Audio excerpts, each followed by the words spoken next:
Welcome to Holiday Storytime by Request, where I read the stories that you requested and suggested for the holiday break. I'm Miss Mary, the Storytime programmer at the Faulkner County Library in Conway, Arkansas, and I hope you enjoy the story. Okay, I believe Miss Sylvia asked for 'Twas the Night Before Christmas. I couldn't find a copy of that was available today in the library, but I did find A Visit from St. Nicholas and Santa Mouse 2 by Clement C. Mouse and illustrated by Loretta Krapinski. And this was published by Hyperion Books for Children, New York. Here we go. 'Twas the night before Christmas when all through the house not a creature was stirring, except for a mouse.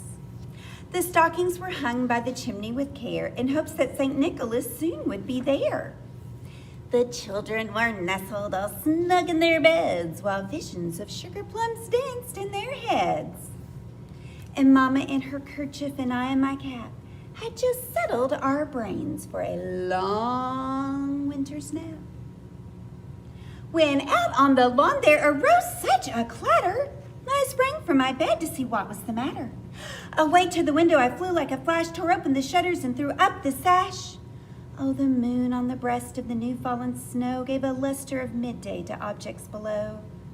When what to my wondering eyes should appear but a miniature sleigh and 8 tiny reindeer. With a little old driver so lively and quick, I knew in a moment it must be St. Nick. More rapid than eagles his coursers they came, and he whistled and shouted and called them by name. Now Dasher, now Dancer, now Prancer and Vixen, on Comet, on Cupid, on Donner and Blitzen, to the top of the porch, to the top of the wall, now dash away, dash away, dash away all.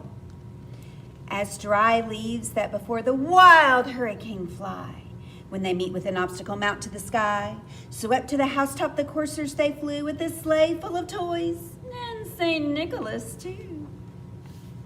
And then in a twinkling I heard on the roof the prancing and pawing of each little hoof. As I drew in my head and was turning around, down the chimney St. Nicholas came with a bound. He was dressed all in fur from his head to his foot, and his clothes were all tarnished with ashes and soot. A bundle of toys he had flung on his back, and he looked like a peddler just opening his pack. His eyes, ooh, how they twinkled. His dimples, how merry. His cheeks were like roses, his nose like a cherry.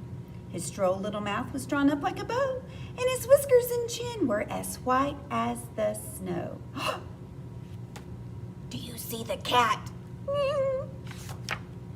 The stump of a pipe he held tight in his teeth, and the smoke, it encircled his head like a wreath. He had a broad face and a little round belly that shook when he laughed like a bowl full of jelly.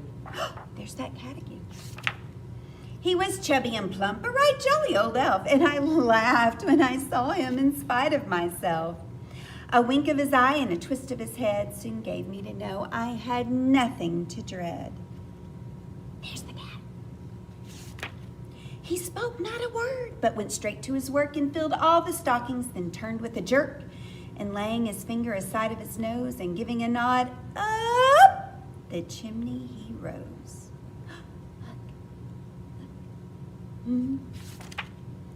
He sprang to his sleigh, to his team gave a whistle, and away they all flew like the down of a thistle. But I heard him exclaim ere he drove out of sight, "Happy Christmas to all, and to all a good night." And that's the end of A Visit from St. Nicholas and Santa Mouse 2. Did you see Santa Mouse and Santa's hat there at the end? Yeah.